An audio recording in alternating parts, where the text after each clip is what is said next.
Dans cette vidéo, vous allez découvrir l'histoire vraie de Yaron Asaf, un capitaine des forces spéciales d'Israël qui a passé toute sa vie à ne faire confiance qu'aux armes, à la stratégie et à la discipline. Né dans un foyer juif laïque, il n'a jamais cru en la foi ou au miracle, jusqu'au jour où tout s'est effondré lors d'une mission secrète en Iran. Encerclé, blessé et sans issue, Yaron a fait la première prière de sa vie, et ce qui a suivi a tout changé. Ceci est un récit intime, véritable et profondément émouvant sur le courage, la foi et la rédemption. L'histoire d'un homme qui a été sauvé là où personne ne l'aurait imaginé, au cœur d'une guerre. Si cette histoire vous a touché, abonnez-vous maintenant à la chaîne et activez la cloche pour ne pas manquer les prochaines vidéos. Laissez votre like, cela nous aide beaucoup à continuer d'apporter des récits qui inspirent et transforment. Et dites-nous ici dans les commentaires de quelle ville ou de quel pays nous regardez-vous. C'est toujours une joie de voir jusqu'où ces histoires parviennent. Que cette histoire parle à votre cœur. Je n'ai jamais pensé que je serais le genre de personne à écrire quelque chose comme ça. En fait, si quelqu'un m'avait dit il y a 2 ans que je raconterais une histoire impliquant Jésus, j'aurais probablement ri, tourné le dos et serais retourné au camp d'entraînement. Mon nom est Yaron Asaf. J'ai été capitaine des forces spéciales d'Israël pendant près de 15 ans. J'ai grandi dans un foyer laïque, fils d'un ingénieur et d'une professeure d'histoire, tous deux juifs, mais sans aucune pratique religieuse. Chez nous, la foi était une affaire de gens faibles, qui avaient besoin d'un père invisible pour supporter la vie. À l'armée, cette idée n'a fait que se renforcer. Je suis devenu ce type dur, stratégique, sans temps pour les émotions ou les spiritualités. Tout se résumait à la tactique, la précision et la survie. Je ne faisais confiance qu'à mon fusil, mon entraînement et mes hommes. Mais cela a changé le jour où nous avons été envoyés en Iran. C'était une mission classée comme sans retour garanti. Nous sommes entrés furtivement, de nuit, par l'une des zones les plus surveillées que j'ai jamais vues. L'objectif était simple sur le papier. Poser des charges explosives dans une installation nucléaire souterraine et sortir avant que quelqu'un ne s'en aperçoive. Mais, bien sûr, rien ne s'est passé comme prévu. Un des drones ennemis a identifié un reflet métallique sur l'un de nos équipements. En quelques secondes, toute la base est entrée en alerte. Le son des sirènes déchirant le silence de l'aube résonne encore dans ma tête. Nous n'avons pas eu le temps de courir. Nous nous sommes retrouvés coincés dans un tunnel, sous un feu croisé venant de toutes parts. C'est là que tout a commencé à déraper. Et que quelque chose en moi a commencé à se briser. J'avais la jambe blessée, un éclat d'obus avait traversé mon mollet droit quand une grenade a explosé à quelques mètres de l'endroit où je me cachais. 2 de mes hommes étaient morts. Un troisième, Rami, saignait abondamment et criait le nom de son père, comme un enfant. Et ça m'a détruit de l'intérieur. Ce n'était pas un chant d'honneur, c'était un trou de mort, de poussière et de désespoir. J'ai crié des ordres, j'ai essayé de garder le contrôle, mais la vérité est que j'étais en panique. Nous étions à près de 30 mètres sous terre, sans signal radio et entourés de soldats iraniens de tous côtés. La dernière chose que j'ai pensée a été « c'est comme ça que ça se termine. C'est ici que mon histoire s'arrête. » Et c'est à ce moment-là, le visage contre terre, avalant de la poussière et du sang, que j'ai fait quelque chose que je n'avais jamais fait auparavant. J'ai prié. Oui, moi, Yaron, le sceptique, l'homme d'acier. J'ai crié dans le silence de mon âme quelque chose comme « S'il y a quelqu'un là-haut, si Dieu existe vraiment, s'il te plaît, sors-moi d'ici, montre-moi quoi faire. » J'ai parlé à Dieu pour la première fois, et avec des larmes dans les yeux, comme un garçon perdu. Je ne savais pas à quoi m'attendre, peut-être à rien. Mais ce qui s'est passé ensuite a été si absurde que j'ai encore du mal à en parler sans trembler. Tout est devenu très, très silencieux pendant un instant. Je ne sais pas l'expliquer. C'était comme si le son avait été coupé. Aucun tir, aucun gémissement. Et puis, je l'ai vu. Au milieu du tunnel, au milieu du chaos, une silhouette s'est détachée. Je jure que je ne sais pas comment elle est entrée, d'où elle venait, ou pourquoi personne d'autre n'a réagi. C'était un homme, en tunique blanche, la peau claire, le regard serein. Mais ce qui m'a le plus marqué, c'est la lumière. Ce n'était pas une lumière qui venait de l'extérieur, mais de lui, comme s'il portait la paix dans ses yeux. Il n'a pas parlé. Il a simplement pointé du doigt une grille de ventilation en haut d'un mur, à moitié cachée derrière des décombres. Cela ne faisait pas partie de notre carte. Je connaissais le plan de cet endroit par cœur, j'en avais mémorisé chaque centimètre. Mais cette sortie, elle n'existait pas dans les registres. Sur le moment, je n'ai même pas réfléchi. Je me suis juste traîné jusqu'à l'endroit qu'il avait indiqué, même en boitant, même en sentant le fer de l'éclat brûler ma chair. Mes hommes me regardaient comme si j'étais devenu fou, mais je leur ai crié de me suivre. La grille était partiellement descellée, couverte de poussière et de débris, mais quand j'ai tiré avec force, elle a cédé. Derrière elle, il y avait un tunnel étroit, presque suffocant, mais avec un faible courant d'air. Je me suis glissé à l'intérieur, et un par un, les autres ont suivi, y compris Rami, porté par 2 camarades. Pendant toute la traversée, je m'attendais à entendre des tirs derrière nous, à entendre le bruit des bottes ennemies, mais rien de tout cela n'est arrivé. C'était comme si nous étions invisibles. Nous avons marché dans ce conduit pendant près de 20 minutes, jusqu'à sortir à un endroit totalement éloigné de la zone de combat, derrière une construction abandonnée à la limite de la base. Quand nous avons posé les pieds dehors et que le ciel étoilé est apparu au-dessus de nos têtes, je suis tombé à genoux, épuisé et incapable de comprendre ce qui venait de se passer. Lors de l'évacuation, une fois de retour en territoire ami, les médecins ont dit que c'était un miracle que nous soyons sortis vivants. La blessure à ma jambe a été soignée en urgence, mais je ne sentais pas de douleur. Ce n'était pas l'anesthésie. C'était autre chose, comme si la douleur avait été suspendue par quelque chose de plus grand. Un calme absurde s'est emparé de moi. Je ne sais pas l'expliquer. La vision de cet homme, que je reconnaîtrai plus tard comme étant Jésus, ne quittait pas mon esprit. Je n'étais pas chrétien, je n'avais jamais lu les évangiles, je ne connaissais même pas les icônes religieuses. Mais il y avait quelque chose dans ce regard qui m'a transpercé.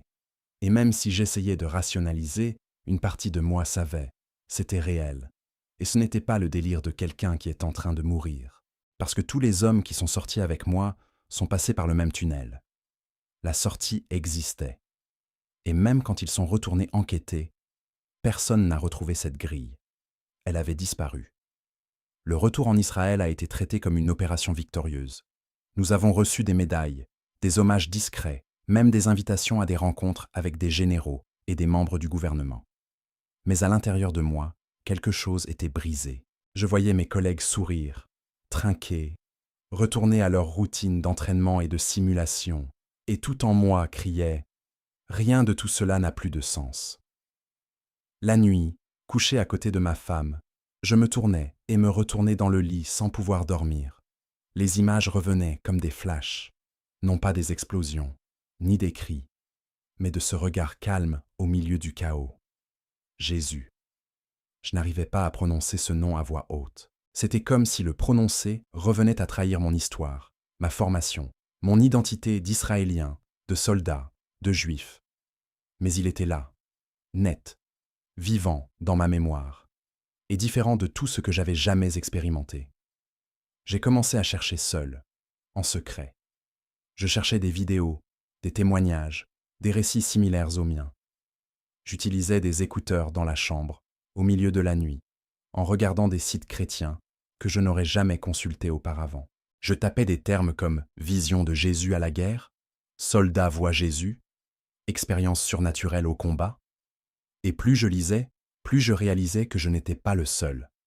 Des hommes d'Afghanistan, de Syrie, même des vétérans américains du Vietnam. Beaucoup racontaient des histoires similaires. C'était comme s'il apparaissait dans les moments les plus improbables, les plus infernaux. Et toujours de la même manière, en silence, en paix, en montrant un chemin. Cela a commencé à me consumer de l'intérieur. Je n'arrivais plus à m'entraîner avec concentration. Je quittais le champ de tir et allais directement aux toilettes pour me regarder dans le miroir, en me demandant « Qui es-tu maintenant, Yaron ?» Pour la première fois de ma vie, je ne savais pas répondre. Ma femme, Tamar, a commencé à le remarquer. Elle est beaucoup plus sensible que je ne l'ai jamais été. Il ne lui a pas fallu beaucoup de semaines pour comprendre que je n'étais plus le même. Un jour, alors que j'étais assis sur le canapé, incapable de détacher mes yeux du vide. Elle s'est agenouillée devant moi, a posé sa main sur mon genou et a demandé, avec toute la délicatesse du monde, « Tu as ramené quelque chose de là-bas, qui te blesse encore, n'est-ce pas ?» J'ai pleuré sur le champ, pour la première fois devant elle depuis le combat. Ce n'étaient pas des pleurs bruyants, c'étaient des pleurs contenus, presque silencieux, de quelqu'un qui ne savait plus retenir ce qu'il ressentait. J'ai simplement hoché la tête pour affirmer. Et j'ai dit, la voix brisée, « Tamar, j'ai vu quelqu'un, là-bas, dans le tunnel. Il m'a sauvé. » Elle n'a pas compris tout de suite. Elle pensait que c'était quelqu'un de l'équipe de sauvetage. Mais quand j'ai dit le nom, Jésus, elle est restée silencieuse. Pendant de longues secondes, on est resté là, à se regarder. Elle, les yeux écarquillés, essayant de comprendre ce que je voulais dire. Moi, tremblant, en sueur froide, comme si j'avouais un crime.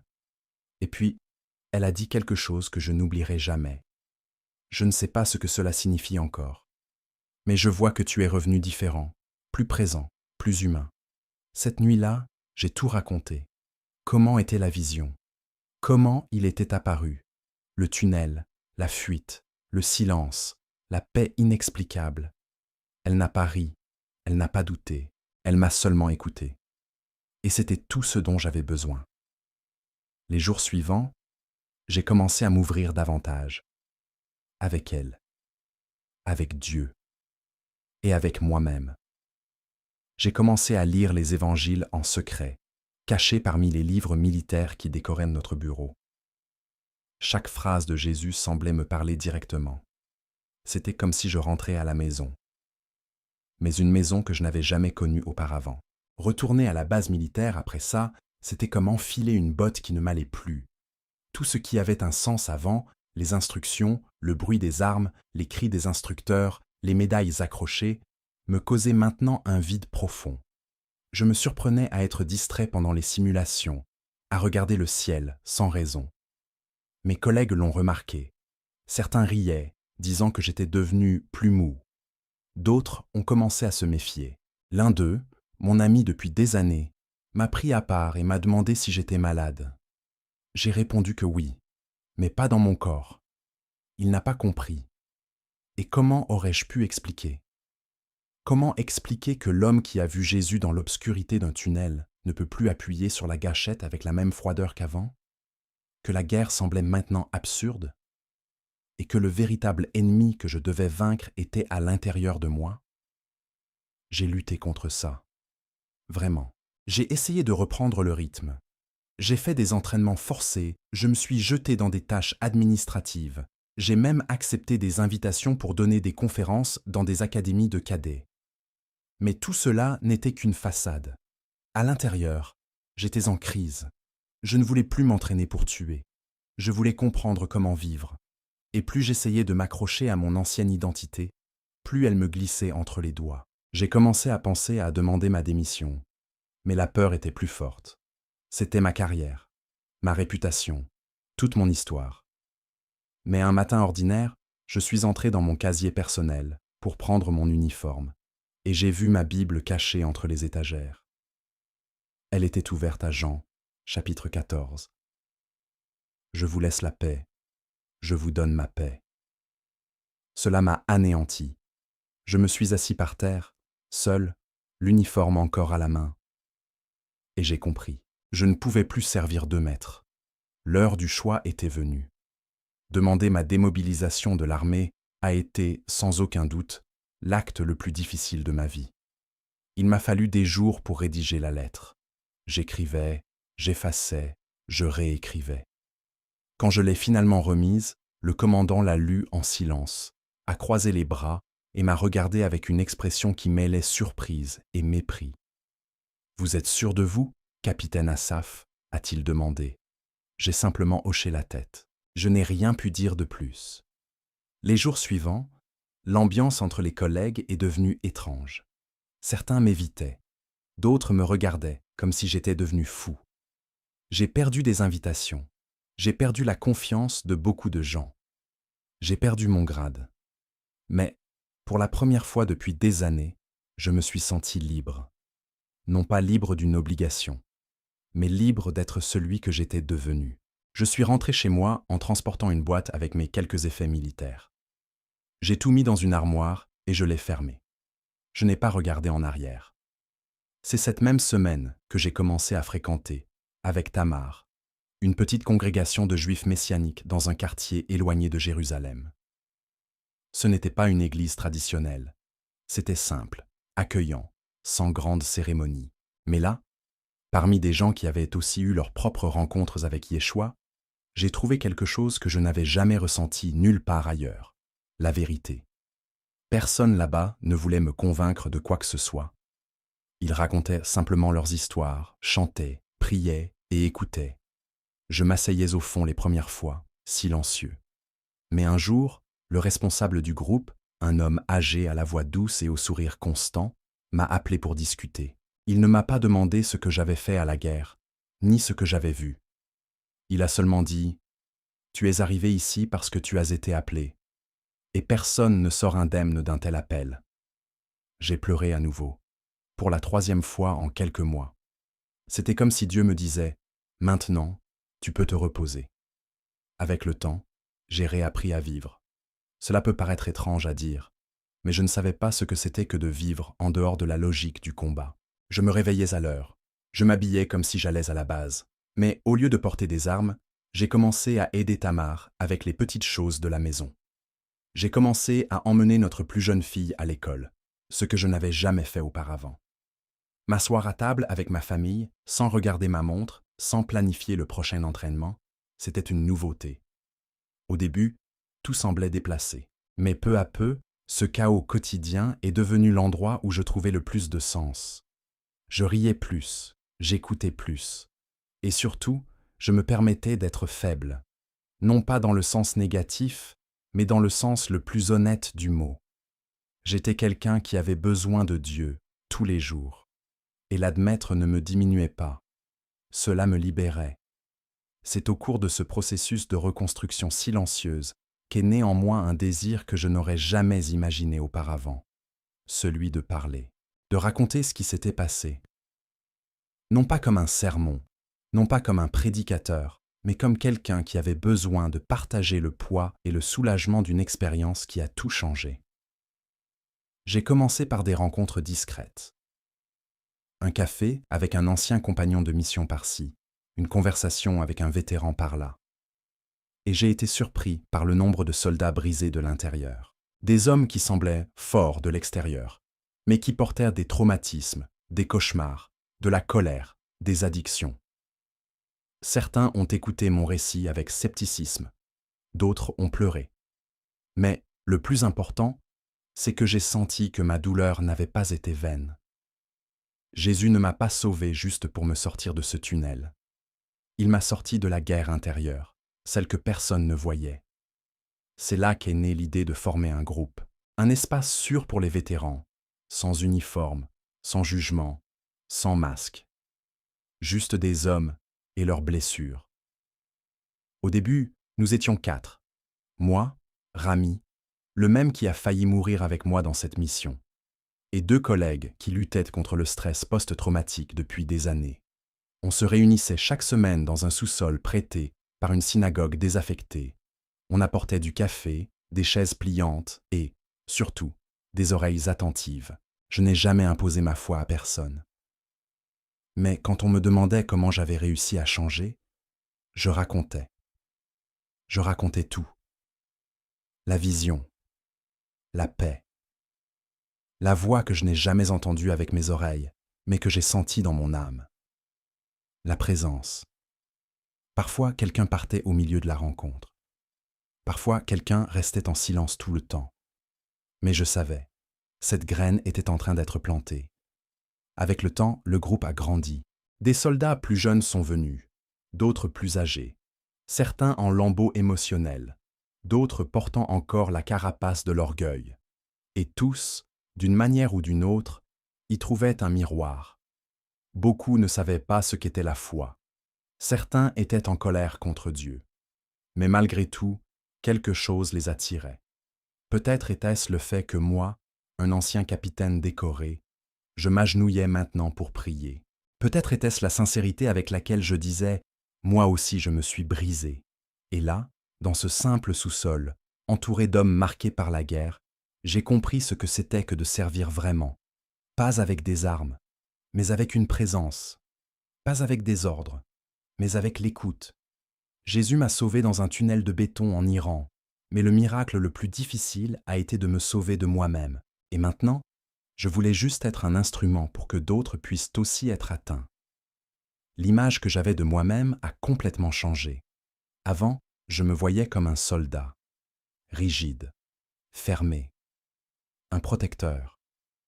Mais maintenant, quand je me regarde dans le miroir, je vois autre chose. Un homme marqué, oui. Un homme qui a vécu des horreurs et perdu des amis, mais aussi un homme guéri. Et non pas parce que j'ai oublié ce que j'ai vécu. Je n'oublierai jamais. J'ai encore des cauchemars. Je me réveille encore parfois au milieu de la nuit, avec le son imaginaire des tirs. Mais maintenant, je sais où courir quand cela arrive. Je ne cours plus vers le bunker, l'armoire à fusil, ni vers la bouteille de whisky cachée dans le tiroir. Je cours vers la prière, vers la présence de Dieu.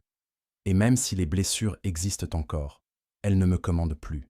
Elles me rappellent d'où je viens, et du miracle qui s'est produit là, sous terre, quand je n'avais plus d'issue. On me demande parfois si je suis devenu chrétien. Je n'ai jamais aimé les étiquettes. Ce que je réponds est simple. J'ai rencontré Yeshua, et après ça, plus rien n'a été pareil.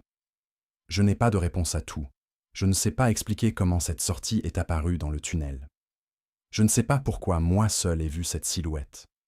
Je ne sais même pas pourquoi Dieu m'a choisi pour survivre, et pas les deux autres hommes qui étaient à côté de moi. Ces questions m'accompagnent encore, et peut-être n'auront-elles jamais de réponse. Mais une chose que je sais, c'était réel. Cette lumière, cette paix, cette direction. Je n'ai pas créé ça dans mon esprit. Ce n'était pas une illusion. Ce n'était pas le désespoir. C'était une rencontre. Une rencontre qui m'a sorti de la mort et m'a rendu à la vie. Et c'est ce que je porte avec moi tous les jours. De temps en temps, je reçois des invitations pour des interviews, des émissions de télévision, des podcasts, des chaînes d'anciens militaires. Tout le monde veut l'histoire du capitaine qui a vu Jésus en Iran. Certains essaient même de m'utiliser comme un symbole politique, comme un drapeau religieux. Je les refuse tous. Ce n'est pas par honte, c'est par respect. Cette expérience n'était pas un spectacle. Ce n'était pas pour générer de la célébrité ou des likes. C'était quelque chose de sacré, quelque chose qui m'a traversé d'une manière que j'essaie encore de comprendre. Je préfère raconter à voix basse, à l'oreille de ceux qui veulent vraiment entendre. Je préfère parler dans les sous-sols, dans les petits cercles, dans les rencontres aux yeux humides et aux mains tremblantes. Parce que c'est là que la vérité touche le plus profondément. C'est là que Yeshua apparaît de nouveau, non pas en tunique ou en vision, mais dans le courage d'un homme qui admet avoir besoin de guérison. Tamar, ma femme, dit qu'aujourd'hui, je souris différemment, que mes étreintes ont plus d'âme, que même mon silence a changé. Et peut-être a-t-elle raison. Je ne suis plus l'homme qui a quitté Israël pour cette mission, ni celui qui est revenu avec du sang dans les yeux et l'âme en morceaux. Je suis quelqu'un en reconstruction, quelqu'un qui a connu la miséricorde de Dieu au milieu de la guerre, quelqu'un qui fait encore des erreurs, qui doute encore, mais qui ne marche plus seul. Parce que, depuis ce jour dans le tunnel, je sais qu'il est avec moi. Non pas parce que je le méritais, non pas parce que j'ai bien demandé, mais parce que j'ai crié, et il a entendu. Et ça, pour moi, ça suffit. Je n'ai pas besoin d'explications scientifiques, ni de confirmation théologique. J'ai juste besoin de me souvenir de ce regard de paix au milieu de l'enfer. L'année suivante, en silence et sans prévenir personne, je suis retourné en Iran. C'était un voyage risqué, fait avec une fausse identité, des contacts discrets et le cœur battant. Ce n'était pas une mission militaire, c'était un pèlerinage personnel.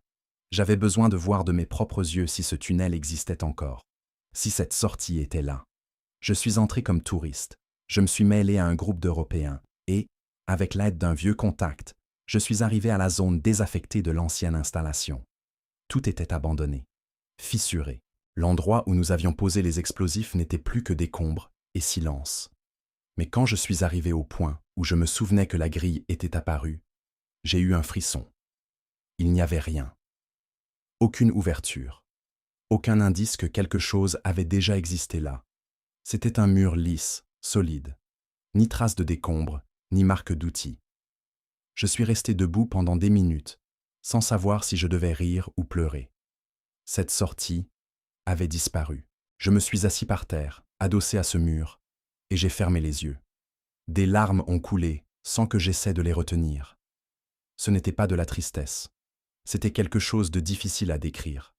Un mélange de gratitude, de révérence et de confusion. Je suis resté là un temps que je ne saurais mesurer. Je n'ai rien demandé. Je n'ai rien dit. J'ai juste respiré. C'était comme si cet endroit était un hôtel invisible. Un point de rencontre entre deux mondes. Quand je me suis finalement levé, j'ai touché ce mur une dernière fois et j'ai murmuré « Merci ». Puis j'ai marché lentement hors de l'installation. Je ne suis jamais revenu. Et jusqu'à aujourd'hui, quand quelqu'un me demande si je suis sûr de ce que j'ai vu, je réponds toujours de la même manière. Je n'ai pas seulement vu avec les yeux, j'ai vu avec l'âme. Et quand l'âme voit, elle n'oublie pas. Depuis lors, je n'ai plus jamais eu d'autre vision. Aucun rêve, aucune apparition, aucune voix. C'était juste ce moment, dans cette guerre, dans cette mission. Et en même temps, c'était tout. Parfois, je pense que c'était peut-être exactement ce dont j'avais besoin. Une seule rencontre, intense, réelle, directe. Une unique seconde d'éternité au milieu du chaos. Parce que, sincèrement, si cela avait duré plus longtemps, peut-être que je n'aurais pas supporté. C'était plus fort que n'importe quelle bombe que j'ai jamais vue exploser. Plus net que n'importe quelle image que mes yeux aient captée sur le terrain. Plus vrai que n'importe quelle médaille qu'on a accrochée à ma poitrine. Après ce jour, ma vie a continué, mais n'est plus jamais redevenue ce qu'elle était. Aujourd'hui, je vis en paix. Pas une paix parfaite ni constante, mais une paix véritable. Je continue de marcher, de trébucher, d'apprendre. Mais avec la certitude que dans ce tunnel, quand tout disait fin, Jésus m'a dit « Ici commence ». Je n'ai pas inventé ça. Je ne l'ai pas forcé. C'est arrivé. Et jusqu'à aujourd'hui, personne n'a réussi à me donner une meilleure explication. Peut-être n'y en a-t-il pas besoin. Parce que la foi, parfois, c'est exactement ça.